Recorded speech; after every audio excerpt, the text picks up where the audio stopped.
I'm feeling freer than a child of the 70s. Rolling 7 deep in the pilot on autopilot, don't fall asleep.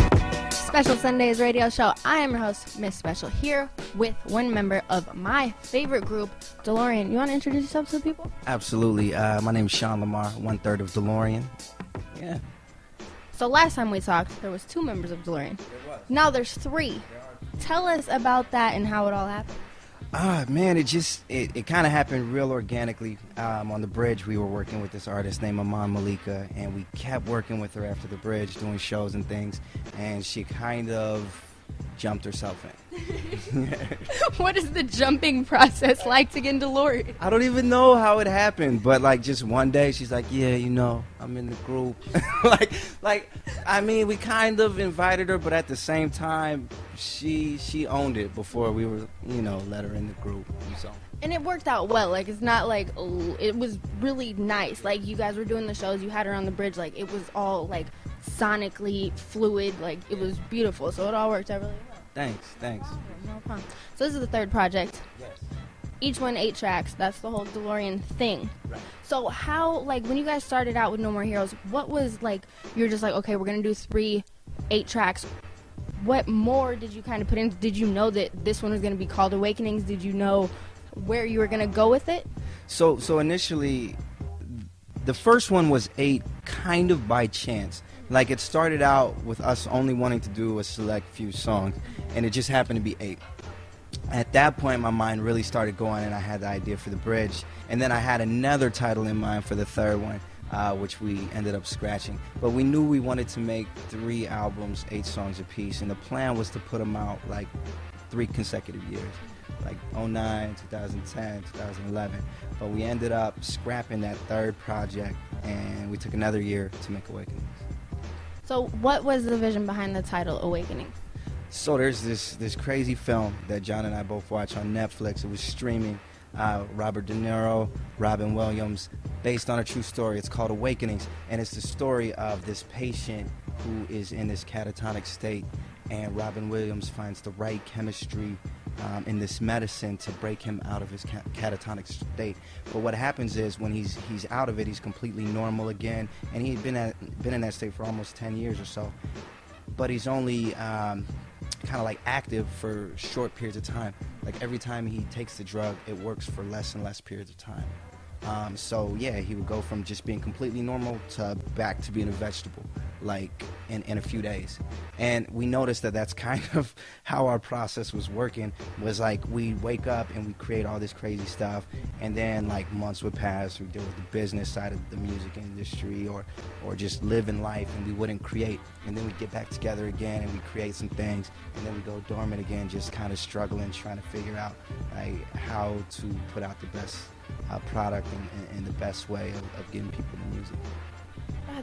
That's incredible, and that's like taking it farther than I even thought, because honestly with this project, like, you can really see the growth in you and just in the group and everything like that. And the crazy thing for me was you can see the growth, like, from No More Heroes to The Bridge to here. Like, honestly, like, I can listen to those 3 projects and see the growth in myself. I can picture where I was with No More Heroes. I can picture where I was with The Bridge. I can picture now this is where I am with Awakening. So it's crazy to kind of grow with you, and it's like, oh, okay, now I'm awake from here to there type thing. And, like, the thing was with the growth with you, you can, like, hear it in the lyrics. Like, you put it all out there. What do you kind of think the growth process was like for John Reyes? Man, it's been crazy for John, like, to think of where we started. Even before DLRN, he and I had made a plan of working together. So like some of those early beats when it was just John Reyes and Fifth Ave, before we put anything out, to see where he's at these days is just crazy. It's remarkable, because what we did a lot with this project is he'd send me a beat, I'd write something, I'd send it back to him, and then he would add some crazy bridge or just change up into the beat and do all sorts of things. Then I'd write something new, and that's how a lot of the songs happen. So it's cool to see his growth. He's leaps and bounds ahead of where he was like in 2009. And then on this project, you had no features except for Stevie, who was of course on the bridge. What was that like? What was that decision based on? So that's how No More Heroes was. We had one song that was a posse cut. We had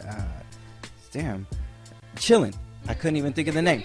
And with Dalek and Plus on there, Rock came in and gave us a verse, Maintain gave us a verse, DJ Flow cut those up and made the extra verse on there. And so when we got into the bridge, it was more about collaboration. It was the transition. Like, we set up the bridge to be the transition from No More Heroes to like the next serious project. So a lot of people didn't understand that it was more of like a mixtape than an album. It was us featuring the homies, just making music in the in-between time. And so really we got back to the root of what we do, like No More Heroes, when it was just John and now Iman and myself just getting as deep as we could and you know, putting it all out there for people. So it didn't really need features in our mind. And I think we just been building this chemistry with David, who's been on every project, and then now with Stevie. Those were the only people we felt needed to be on Awakening. That makes sense. It sounds great the way it is, but you know, I just have to ask, you know, it's all good. And then of course on House of Matches, you just had Iman straight through. You didn't spit a verse. What was the decision behind that? We like to let Iman shine. You know, we like to let her do her thing. We've been working for months trying to really help her develop her sound and do her thing. And truthfully, with Awakenings, like a lot of the hooks and stuff like that came either from my concept directly or I wrote things.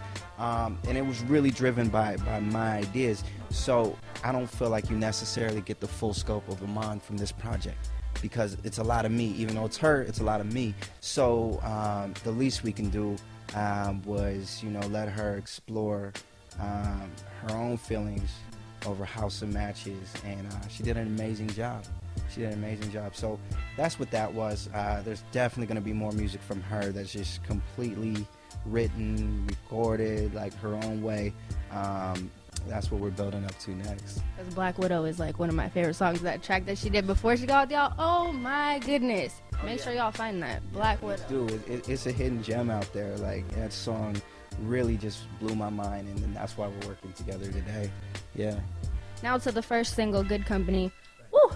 Heard that track in March, South by Southwest, and I was like, that's my new favorite song, like off the bat. So it's crazy that that's the first single. That song is just so beautiful, so amazing. And of course the video, oh my goodness, it's incredible. Like, that needs to be everywhere. Like, that needs to be on MTV VH1. Like, it is just, oh, it's gorgeous. So what was the process like making that? Because it's just unbelievable. Oh, thanks.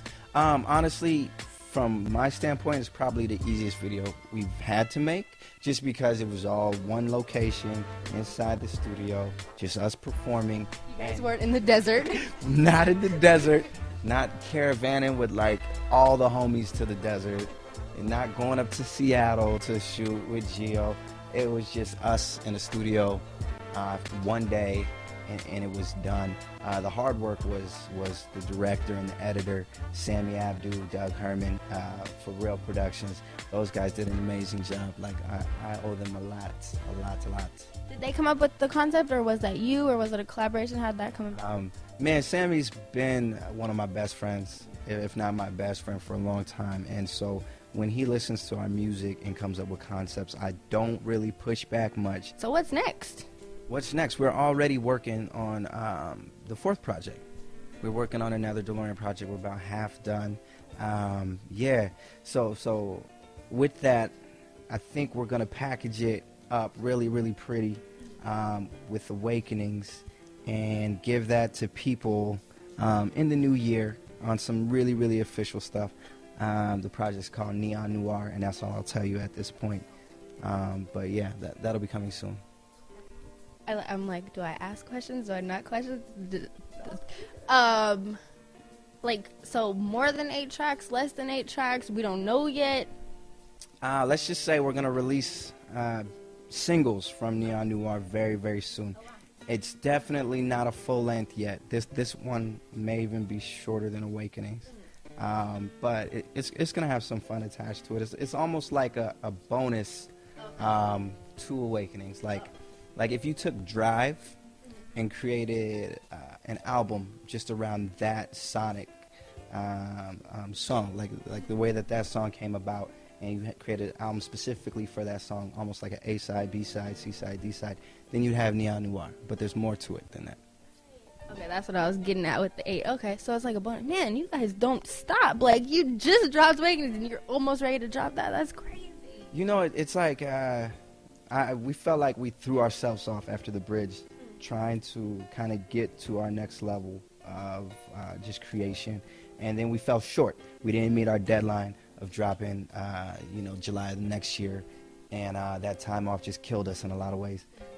So we made sure that didn't happen again. If you don't have Awakenings, go get it right now. Have a special Sunday. Stay special. For Special Sundays radio show every Sunday, 2 to 4 p.m. Pacific Standard Time, and everything special, check out specialsundays.com.